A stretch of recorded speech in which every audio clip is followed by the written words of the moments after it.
আজ independence day. আমরা ৭৮তম independence day আজ পালন করছি। দেশের সবাই পালন করছে, কিন্তু এই ৭৮তম বছরে এসেও আমরা মেয়েদের ঠিকমতো স্বাধীনতাটাই কেউ গড়ে তুলতে পারলাম না। ফ্রিডম মানে এটা নয় যে মেয়েদের যখন তখন অপমান করা যায়। ফ্রিডম মানে এটা নয় যে মেয়েরা রাস্তা দিয়ে গেলে তাদের টোন টিটকারি করতে হবে। ফ্রিডম মানে এটা নয় যে মেয়েদের গায়ে যখন তখন হাত তোলা যায়।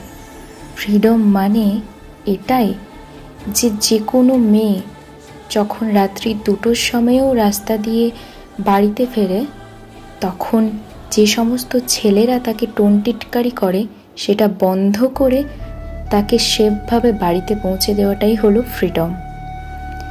স্বাধীনতা সবাই পালন করে। আজ আরজি করে একটা ঘটনা গোটা বিশ্বের জনগণকে জাগিয়ে তুলেছে।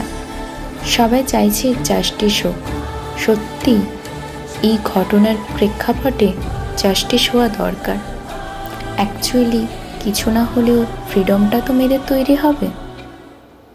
ঘরেতে মা, বোন, দিদি সবার বাড়িতে থাকে, কিন্তু যে সমস্ত ছেলেরা আজ মেয়েদের প্রতিনিয়ত অত্যাচার করছে, প্রতিনিয়ত তাদের অপমান করে চলেছে, তারা একবারও এই কাজটা করার সময় ভাবছে না যে তার বাড়িতেও মা রয়েছে।